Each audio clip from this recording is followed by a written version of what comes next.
Every now and again I'll be talking to someone and we'll be talking about how many lawyers leave the profession so quickly in the first few years, and they'll say something like, yeah, it's such a pity, that's a terrible thing. And I'll say, no, I'm not sure you're right about that. Sometimes it can be a good thing. And that's what we're talking about today in the Tips for Lawyers show.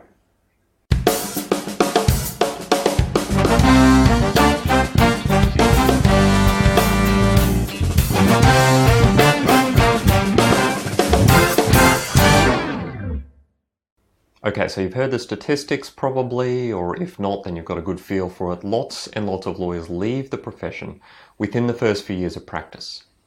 And the question is always about the numbers, and they look at who's leaving, but I think we're not necessarily asking the right questions, because it's not inherently a bad thing for someone to leave the legal profession within the first few years of practice, because across the board there will be many different reasons why people are leaving the profession in the first few years.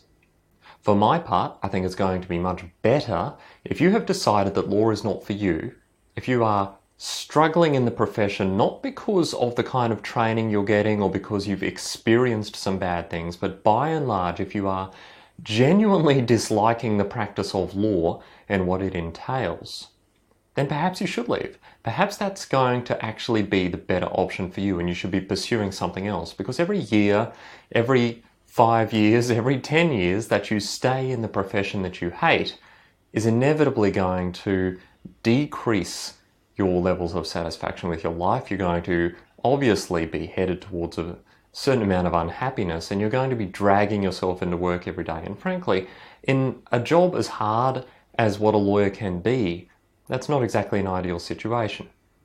So let's start with this fundamental premise. Only people who actually want to be lawyers should stay in the profession. And so within that, we've got to think about a few things. We've got to think about this. Why is it that people, when they become lawyers, suddenly realize that in fact they don't want to be lawyers? And sometimes that happens in the first few months potentially, or the first year, and then it takes them a few years to realize that it's not necessarily changing for the better, and so they leave. And the reason is that, at least one reason, is that they don't know what it is they're getting themselves in for in the first place. So if I ask around and I ask people, why did you study law in the first place? There are going to be a variety of answers. And I've asked a lot of people this question, and so I'm always interested in the answers. And the questions vary quite wildly. Sometimes we get people who are genuinely interested in helping a certain category of people. They've had some experiences in their life, or they have a particular passion, and they want to help some particular category of people. So let's follow them through on their path for a minute. These people did law as a degree, so they studied law, which is very different from the practice of law, but they studied law in order to achieve a goal, which was getting the piece of paper that would give them permission to then practice in a way that would help the people. And this is a long-term plan, so it takes a lot of grind and it takes a lot of hard work to get that piece of paper to allow you to even start to help the people in the way that you had anticipated helping those people. And what a lot of people who had this as their goal find is that they don't have the same opportunity they were hoping they might have to help people in the way that they were hoping to help them. What do I mean? I mean there's an expectations mismatch. They went in perhaps a little idealistic about what they might be able to achieve or the job they might be able to get, and they come out the other end and they perhaps can only get one job in one firm in one particular location who doesn't even practice in the area that allows them to help the people in the way they thought. And so what they need to do is then decide, is this sufficiently meeting the goal that I set for myself when I wanted to study law in the first place? Or is this so far removed from what it is that I had anticipated that in fact I should leave the law and find another way to help those people or find another way to pursue that goal? And so what has happened is there's been this mismatch in expectations. Perhaps they were unrealistic, perhaps the landscape changed. It's not necessarily a blame game, but it would be right for them to leave the law and leave legal practice, at least in a private practice sense, if that was their situation. And that doesn't necessarily mean that law is evil. It doesn't necessarily mean that they went crazy. It just means that they're making good decisions. because they shouldn't stay in the career. So that's possibility one. Someone was idealistically hoping to help someone and they find they can't do that for whatever reason. Now, there's other reasons, of course. Now, there are people out there who, despite every piece of common sense available to them, somewhere in their subconscious continue to believe what legal practice is like, and they create their image of what legal practice is like from television. Yes, from Suits, from Boston Legal, from The Firm, whatever your situation may be, LA Law, depending on what generation you're from, and they go into law thinking it's going to be like this, and in fact it's like this. And they might be this far apart, and they might be this far apart. Now, nobody actually thinks consciously to themselves that legal practice is like that, but we are influenced by watching these things, and somewhere just in the back of our head we sometimes think that things are like that. And so what happens then? We go into study law and we think, when I get out of studying law, I'm going to be this high-powered, all-knowledgeable graduate who has all this information, because that's what I've seen people are like on TV. And then you get into legal practice and you realize that in fact it bears no resemblance to that. There's a lot more paperwork, there's a lot more administration, there's a lot more meetings that aren't actually that interesting, and there's a lot of things you need to do which are not the things you envisaged you would be doing all day. And so you then need to juggle. You need to think, is this so far removed from my expectation of reality that I should leave the law and pursue something else? Is it something that if I stick with it for a bit longer, it will more closely resemble a reality, because life as a junior lawyer is different to life as a senior lawyer, and perhaps I need to keep trucking and just get through those early years? But, of course, inherent in this is a big problem, and I think, personally, it's a big contributor to why a lot of people are leaving law, which is that there was a complete ignorance about what legal practice was actually like at the time they started their law degree. Total ignorance. And partly that is because there's not a lot of information out there. Partly it's because it's very hard to describe what legal practice is actually like until you have experienced what legal practice is like. But I think one of the most valuable things that a young aspiring law student might do, if you're in your senior years and you're selecting law or you're interested in law, find a lawyer. Find someone who does what you hope to do and ask them what it's really like. Don't just say, hey, do you like being a lawyer? They'll say yes or no or maybe or sometimes. I mean, there's a limited number of answers. That's an insufficient question to understand what legal practice is like. Ask them what they do during the day. Get them to explain a few days to you. Ask them, what do you do on Monday? What do you do on Tuesday? What do you do on Wednesday? Get them to break it down, and you're going to be taking up some of their time, so hopefully it's someone you either know well or who at least is prepared to volunteer that time for you. Because what legal practice looks like from the outside in is very different to what legal practice is like when you're making it. It's a lot like sausages. You've probably heard that. No one wants to really see how the sausage is made. They just want to eat it at the end. So it's a lot like that, and you need to drill down what is a day actually like as a lawyer. What happens? How much contact do you have with clients? How many lunches do you have in a week at fancy restaurants? How much paperwork do you do? How many meetings do you have about marketing and admin and things that you might not necessarily find that interesting? So if you really want to know what law is like and avoid that expectations mismatch, ask good questions before you get into law.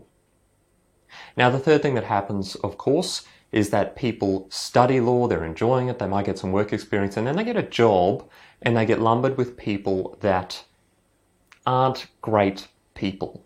Law, like every profession, is full of a wide variety of personalities, and some of them are not very good to work for. That's just the reality of it. Unfortunately, for a very junior lawyer, this can be a highly damaging experience. And for some, it is damaging enough that they leave the law. And look, personally, I think that is an indictment on the profession. Most of the lawyers I know are genuinely reasonable and good people, but some of them are terrible managers. Some of them are horrible people. I don't know many of them, to be honest. Most lawyers, given half a chance to be decent people, will be decent people.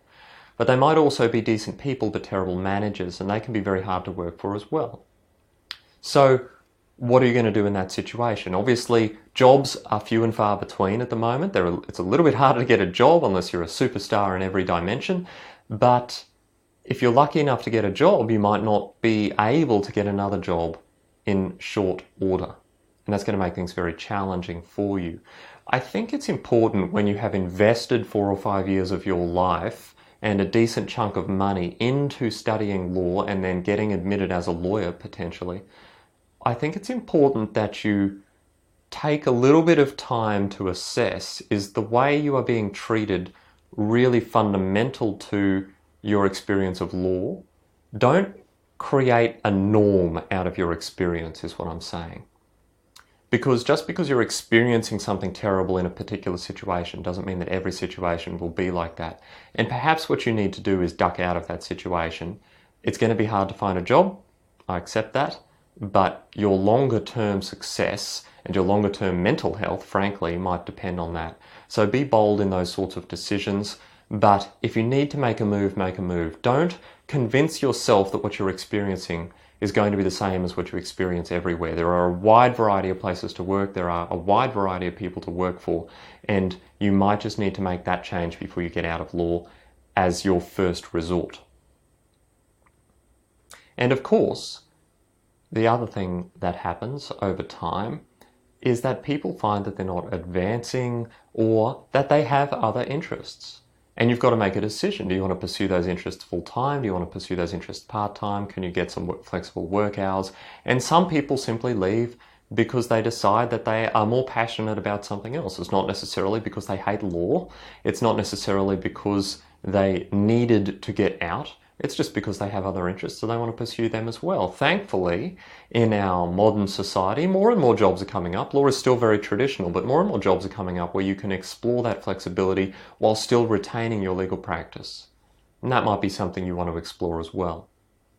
So I think when we look at not everyone should be lawyers as our topic, then we need to consider why people are leaving law. We need to look at, should they have become a lawyer in the first place? Were they perhaps not geared up for becoming a lawyer? And that really leads into my final point for today about whether people should become lawyers or not, which is this. Some people decide to do law because it seems like a good lark, or because they got good grades at uni, or because they were good at debating. And I've been through these reasons before, so I'm not going to go over them again. And some of those are terrible, terrible reasons to invest 4 years of your life and tens of thousands of dollars, if not hundreds of thousands, in a law degree. It will not keep you motivated. Law is not as well paid as what you think. Whatever you think, make it less and you might be more accurate. It is not as exciting as what you think. And if you go in eyes wide open rather than just convincing yourself that law is a good thing to do because you got good grades at uni, then I think you might have a better idea of exactly what it's like. Just do some research if you're in that boat. If you're thinking about doing law, do some research. What is law like? What do they do during the day? What are the practice areas? What might you end up doing? Picture yourself in the practice of law and what you're doing after having this conversation with real lawyers and see what it is that you feel as you do that. And for all that happens, some people decide they just don't like law very much at all and they want to do something else, and I think that's fair enough. There are bad things that happen, but that's not everything. Some people shouldn't be lawyers, some people should be lawyers, some people should be lawyers but not in the environment they're in. There are lots of variables here. Let's try to deal with them properly and subtly and not go big picture and just go lots of people are leaving law, it's a terrible thing, because sometimes it's the right thing. That's all I had for today. Don't forget to subscribe. tipsforlawyers.com/YouTube for the channel, tipsforlawyers.com/iTunes for the iTunes feed. Leave a ranking, leave a review, and I will see you next time.